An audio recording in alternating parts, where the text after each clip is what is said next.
Cum merit वाले अभ्यर्थियों को परेशान नहीं होना है। रंजीत सर के द्वारा बहुत बड़ी अपडेट आई है और इसमें वो इंक्लूड है, इसलिए आप सभी इस वीडियो को देखें और शेयर करें और अपनी सीट सुनिश्चित करें।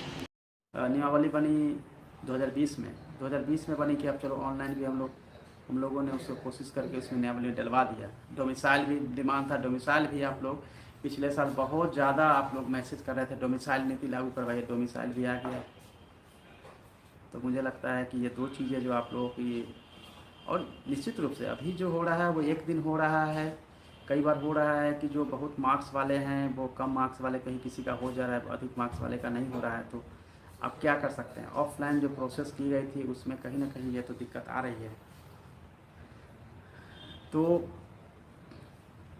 अब चूँकि ये वीडियो को पूरे हज़ारों और लाखों छात्र देखेंगे, और मैं एक मेथड बता दूं कि आप ऐसा करेंगे कि कहीं भी अगर काउंसलिंग के लिए जाते हैं तो कम मेरिट है तो कहाँ जाना चाहिए, जहाँ आपकी पॉसिबिलिटी बनती है, वो तो नॉर्मल चीज़ें हो गई। लेकिन अगर ये पता है कि 1 से लेकर 20-25 तक के जो कैंडिडेट्स हैं वो लोकल हैं, उसी गांव के, उसी ब्लॉक के हैं, तो वो एरिया वो प्रीफर करेंगे अपने ब्लॉक में, वहीं पे उनका हो जाएगा। लेकिन जैसे रिमोट एरिया जैसे आप प्रीफर करेंगे तो वहाँ पे वही कैंडिडेट्स तो जाएगा नहीं, क्योंकि एक ही कैंडिडेट से सब जगह पहुँचेगा नहीं, वहाँ जा सकते हैं। लेकिन यही मेथड को सब लोग अपना लेंगे तो पता चलेगा रिमोट एरिया में सब के सब पहुँच गए।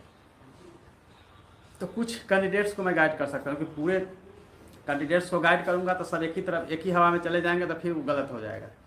तो आप अपने स्व विवेक का यूज करिए। लेकिन ये ज़रूर है कि प्रक्रिया जो है समय तो हो ही जाएगी, आगे जो प्रक्रिया होगी वो भी बहुत फास्ट हो जाएगी, और आगे की प्रक्रिया जो है वो ऑनलाइन होगी, ये भी आप सबको पता है। और बहुत सारे जो है सीटें दिसंबर वाले और जनवरी वाले वेट कर रहे हैं। तो ये प्रोसेस जितनी जल्दी हो क्लोज हो। इसमें भी आप देख रहे हैं कि 30% सीट जो है वो खाली जा रही है, और मैक्सिमम जो है महिलाओं की में भी मुझे लगता है, क्योंकि अभी तो उस पर सर्वे या फिर हमारे पास पूरा डेटा लेके हमको एनालाइज करना पड़ेगा। डेटा एनालाइज के बाद ही पता चलेगा, बट ये ज़रूर है कि जब डेटा एनालाइज हम कर लेंगे तभी पता चलेगा कि इसमें क्या हो सकता है। कोटिवार मेधा सूची तैयार किया जाए। मेधा सूची कोटिवार कैसे तैयार होगा, एक साथ होगा तभी तो कोटिवार हो जाएगा। तो इसके चलते तो कई जगह काउंसलिंग हमें कैंसिल कराना पड़ा, कोटिवार नहीं हो सकता। 60% से कम वाले का क्या होगा, देखिए 60% चूँकि आपकी मेरिट ही कम है तो आपको वेट करना पड़ेगा नेक्स्ट सेकेंड थर्ड राउंड के लिए। सीटें दिसंबर वाले संतुलन खो बैठे हैं। क्यों संतुलन खोएंगे, आप खुद ही लिख रहे हैं अपने बारे में। मेरी सीट पे शारीरिक शिक्षक RF को क्लियर, RF देखिए RF जो है रिजर्व फॉर वीमेन फीमेल्स का जो है, उसमें रिजर्व कैटेगरी की महिलाओं को ही इसमें रखा जा सकता है। तो RF क्लियर कर समझ लीजिए, उसमें रिजर्व कैटेगरी की ही महिलाएं, BC EBC SC ST महिलाएं ही आएंगी। लेकिन वो बाद में जब पूरा भर जाता है और फिर महिलाओं के लिए सीट अलग से रिजर्व रखा गया, उसमें वो जाएंगे। RF क्लियर हो चुका है। NIC पे जिन अभ्यर्थियों का काउंसलिंग हो गया है या चयन हो गया, उसको मैंने क्लियर आपको बता दिया है कि 20 आपने लेटर लगता है, या फिर फेसबुक पेज को फॉलो नहीं किया है, वहाँ पे दिया हुआ है, मैंने लेटर भी मैंने वहाँ पे पेस्ट कर दिया है कि 20 तारीख तक सभी जो है उनके चयन सूची मेधा के साथ, कैटेगरी के साथ, आरक्षण के साथ सब कुछ वहाँ पे अवेलेबल होगा, सभी संबंधित डिस्ट्रिक्ट के NIC पे, और एक कुमुलेटिव हमारे पास भी अवेलेबल होगा।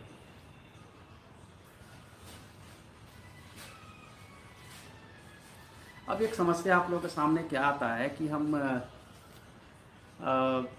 ग्रेजुएशन में इस सब्जेक्ट से किए, उस सब्जेक्ट से किए, आप सब जानते हैं 6 से 8 के लिए सब्जेक्ट के हिसाब से देखें तो साइंस और सोशल साइंस है। अगर BSc किए हैं तो साइंस में, BA किए हैं तो सोशल साइंस में जाएंगे। और लैंग्वेज के लिए जो आप लोगों ने किया है, लैंग्वेज सब्सिडी में रखे होंगे तो वो आपका लैंग्वेज हो सकता है। ऑनर्स किया है तो वो लैंग्वेज हो सकता है। और 6 से 8 में लैंग्वेज का जो है 4 है, इसलिए ऑप्शन बहुत ज़्यादा है।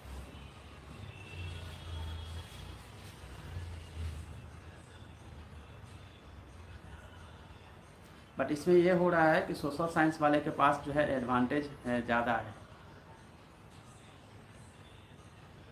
क्योंकि अगर कोई बीएससी किया है तो बीएससी में उसको हमेशा सब्सिडी पेपर जो है वो रख सकता है क्या, तो वो फिजिक्स केमिस्ट्री अगर उसने जूलॉजी से किया है या फिर बॉटनी से किया है तो फिर वो सब्सिडी पेपर हमेशा जो है वो उस तरह का रखता है।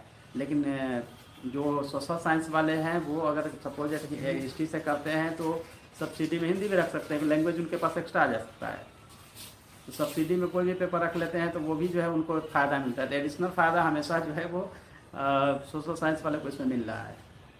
बट मेन जो इशू जो है कि वो बीटेट में था या नहीं था, सीटेट में था या नहीं था, लैंग्वेज उन्होंने सेलेक्ट किया था नहीं या सिलेक्ट किया था, क्योंकि 2012 के नियमावली के हिसाब से तो बिल्कुल ठीक था। लेकिन 17 में जो निकला बीटेट किया, बीटेट ही जो है वो सीटेट पे हमारा लागू होगा, वो क्लियर कट है, पहले से लेटर निकला हुआ है, तो उस आशय का आज स्पष्टता की गई। लेकिन फिर भी उसमें अगर कोई आप लोगों की तरफ से बहुत सारे फीडबैक आएंगे कि आप उसको देखिए 2013 के लेटर को देखिए, ये ऐसा है, ये आपके 13 का गलत था इसलिए अभी निकाला गया। कोई गलत और सही नहीं। 12 की स्थिति और 13 की स्थिति मैंने बता दिया कि 11-12 में जो हुआ था उसी को चूँकि उस समय क्लियर नहीं किया गया था इसलिए उसको स्पष्ट किया गया था 12-13 में, लेकिन 17 में स्पष्ट किया गया। नियुक्ति पत्र के लिए बार बार कह रहे हैं, सर्टिफिकेट चेक होने के बाद ही हो सकता है।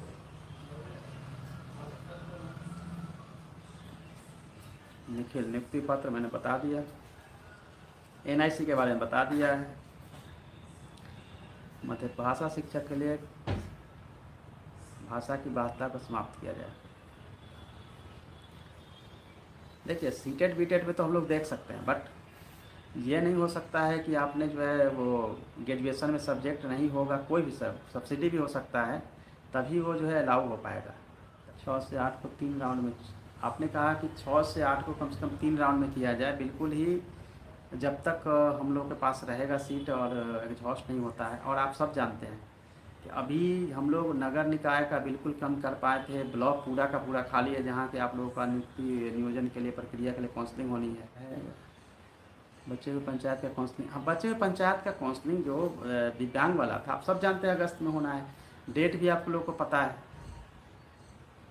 तो आप लोग अपनी तैयारी कर लीजिए। डेट को लेकर अभी हम कुछ नहीं कहेंगे, लेकिन हम लोग उस पर कुछ विचार कर रहे हैं कि उसमें कुछ अच्छा हो।